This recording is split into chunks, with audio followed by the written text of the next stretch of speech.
Olá a todos, meu nome é Marcela Marini, eu sou especialista de grãos e oleaginosas do Rabobank Brasil. No episódio de hoje, nós vamos conversar com o Steve Nicholson, o estrategista global de grãos e oleaginosas do Rabobank. No dia 31 de março, o USDA irá publicar as intenções de plantio do produtor norte-americano, e hoje nós vamos conversar com o Steve a respeito dessas estimativas. Steve, what are the farmers' planting intentions for soybeans, corn, and cotton for the 2023-24 season, and how does it compare with last year? Marcel, it's good to see you again. Thanks for having me. So yes, we just finished our U.S. 10-year baseline here in the States. And looking at some numbers, we're definitely seeing an increase in some acres, and particularly corn, soybeans, and wheat.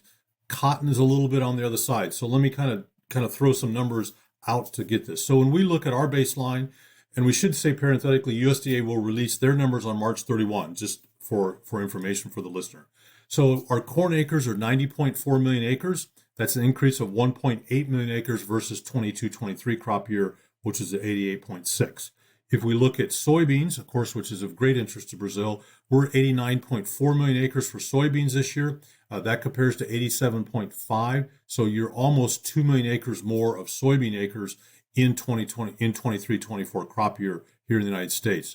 If you look at wheat acres, we have at 48 million acres. That's up 2.3 million acres from last year. Most of that is going to be winter wheat acres. So there's an expectation we could see a little bit of a pullback in spring acres this year because corn and soybean acres are so high. So just so you know, we had 3.6 million acres of winter wheat planted this year over the year before. Now you have to say, your question is, and you think, boy, there's a lot of acres going into corn and soybeans and wheat. So who's losing here? And unfortunately, that's cotton. Cotton's going to lose about 2 million acres 2 million acres this year. So 11.8 is where we're at. That compares to 13.8 million acres last year. So again, corn and soybeans are really coming out the winners here. And Steve, what are the drivers for such an increase on soybeans and corn at the expense of cotton planted area? Right. There are several drivers there. And I think we first talk about, farmers are looking at their margin. And when you look at corn and soybeans, the margin, you start putting that crop budget together, the profitability of the margin is better for corn and soybeans. It is a little better for wheat because of high prices. Cotton, the margins aren't as good. Cotton's a very expensive crop to produce. As you well know in Brazil, it's not like, and I hate to say this is one of the other drivers, is the ease of production. And we'll be a little bit kind of flippant. But when you think about corn or think about soybeans, you plant them, you spray them, you harvest them, you're done. And so the ease of production for corn and soybeans is so much easier, really is preference to farmers.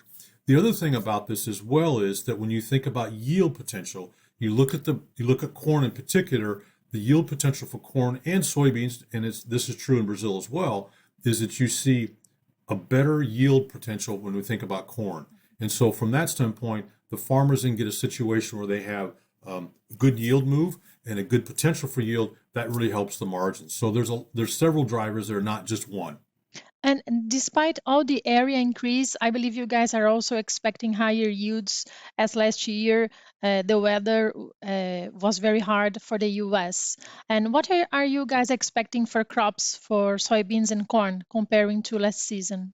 Sure. So we do expect better yields this year. Now, as we always say, it boils down to weather and what Mother Nature wants to throw at us. And I'll come back to that in a minute. So for our yield on corn, we're at 179.6.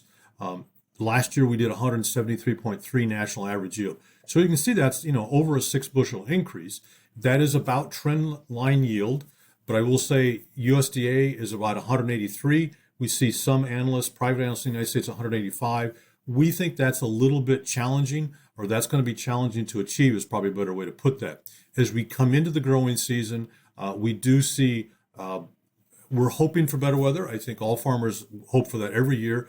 But we have good topsoil moisture. We're very short subsoil moisture. So again, timely rains are going to be crucial to this crop as we come up. On the soybean side, we're at 50.3. The U.S. last year was 49.5. So 0.8 of a bushel increase there.